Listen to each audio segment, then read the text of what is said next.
welcome to Watchworthy. Today we're going to talk about Andor, the least Star Wars-y Star Wars show that ever Star Wars. Talk about Andor, the latest in divisive Star Wars content. Right off the bat, I think the most obvious thing to talk about is like the huge tonal change from what we've seen so far in Kenobi and Book of Boba Fett and even Mandalorian.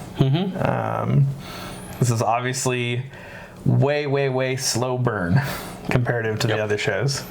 Some would say boring.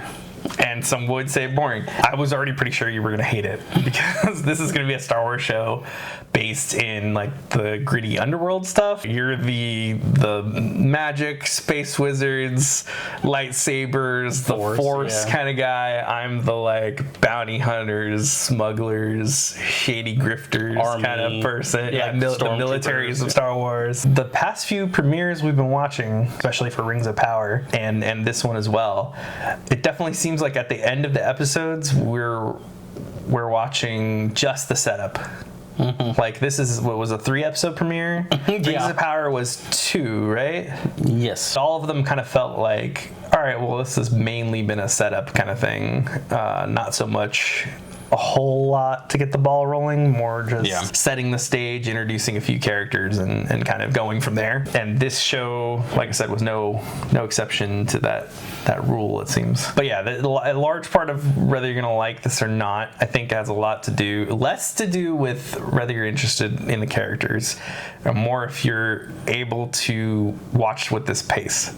This show doesn't throw stormtroopers in your face or famous droids or, we're not on Tatooine already. There's a lot of lack. I mean lack in the sense that they're just not present. Of like fan callbacks and references and Easter eggs and things like that would typically be in one of these shows. Definitely in the Kenobi show and Book of Boba Fett.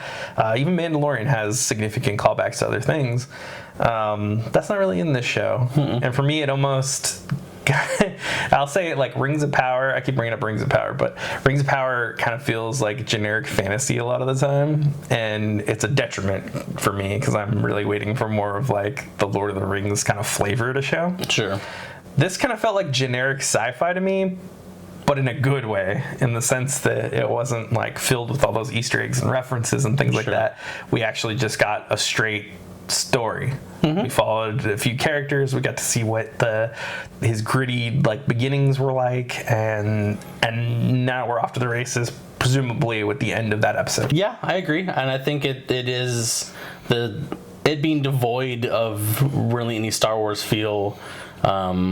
Seems intentional and is a plus. I mean, I was telling you earlier that when I'm watching it, I forget Star Wars until they show a giant red droid. Yeah. And then I'm like, oh yeah, this is a Star Wars show. There's the scene where all of a sudden there's like a big tall alien and you're like, oh. Yeah. Or he's getting like shook down for money he owes. And you're like, oh, yeah, that's right. Yeah. Most of it is very much just story of Andor on this planet.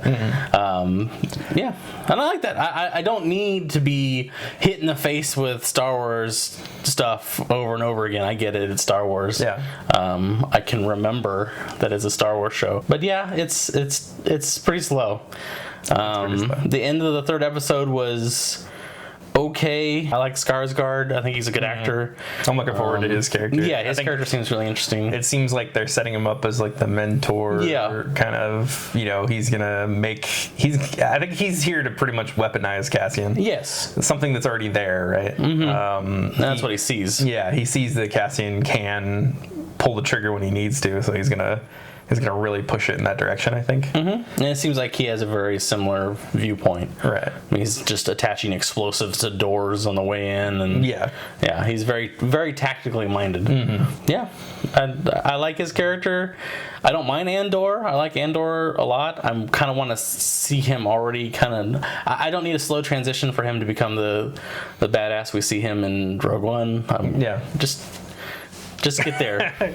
You want it to start up already. Yeah, I really do. And I think you're right. I think the fourth episode will be I hope the fourth episode will be a lot more interesting. Yeah. But I'll say one part where I was like, all right, get on with it, was some of the Cassian like flashbacks of them. There's like a lot. Tribe of kids or whatever. There's a lot of that, and a lot of it's kind of inconsequential. Yeah, the payoff is you find out how he has his mother. Yeah, that's it. That's the entire payoff. I feel like we could have just started 20 minutes of backflash. Yeah, we could have just started when they're at the ship. Then that's how he's found. Like, I don't think we needed all the rest of it. We get that they're kind of somewhat primitive and show a lot of his sister.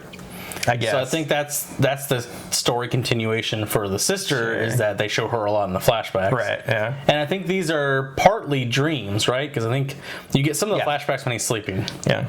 So the understanding is that he's having these dreams. That's right, we don't know they're flashbacks because he's never in a back-to-tube every 5 minutes. So. I almost feel like, in a lot of ways, this is the closest we'll get to a Star Wars show that's not necessarily made purely as a Star Wars show. Yeah. It almost works on its own level as just a show, at least so far, the premiere. I do like the amount of, room the characters get to breathe, and the amount the world kind of feels very low to the ground story-wise, A lot of that tone is probably owed to Tony Gilroy. So he wrote or co-wrote a lot of the rewrites for Rogue One, kind of what it ended up as, and he's more famous for co-writing the Bourne trilogy.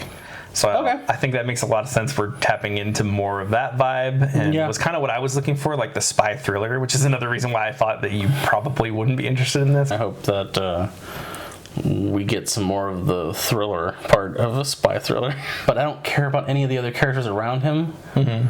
I mean, I full-on liked that they killed Tim. I was super happy that guy died. What an annoying piece of crap. Mm-hmm. But I don't care about Bix. I don't care about her mother. So my issue is I don't necessarily not care about them, but if Andor is now off-planet with Luthen, who's obviously a much more interesting character, what relevance are they going to have? Like, he's going to come back here at some point? I would hope so. Otherwise, why would you set up 3 episodes of these characters that will never be seen again? So my other worry is that we're going to be splitting the A plot and the B plot. It's going to be the like a Bix storyline. Yeah, like the Bix on planet and Castian on the thing. Yeah. I really hope it's nothing like that, because I'm okay with these characters and insofar as their relation to Cassian, but I don't know if I need to see that just them. Yeah, I want the show to succeed, because I want more of it. I want more of the Star Wars galaxy without necessarily needing the Skywalkers, Skywalkers.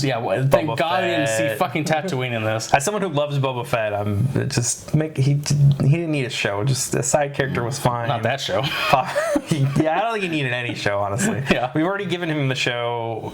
We've given his show to Mandalorian, essentially. So just let Mandalorian do his thing, and then just have Boba Fett every once in a while. Yeah, he was fine in something Mandalorian. That was fine. Yeah, that was god awful waste of time. But anyway, I'm okay with it not being space opera toned this time. The same way I was okay with Mandalorian leaning into its like more Western kind of influences. I don't know. Overall, I'm optimistic. I'll say if there's people out there that don't care about Star Wars necessarily, I don't know that would stop you from liking the show.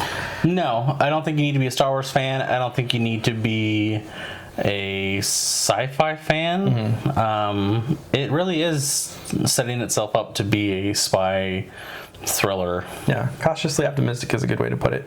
It's not a slam dunk by any means, but I think what it puts down is interesting enough to keep up with it. Yeah. So, yeah.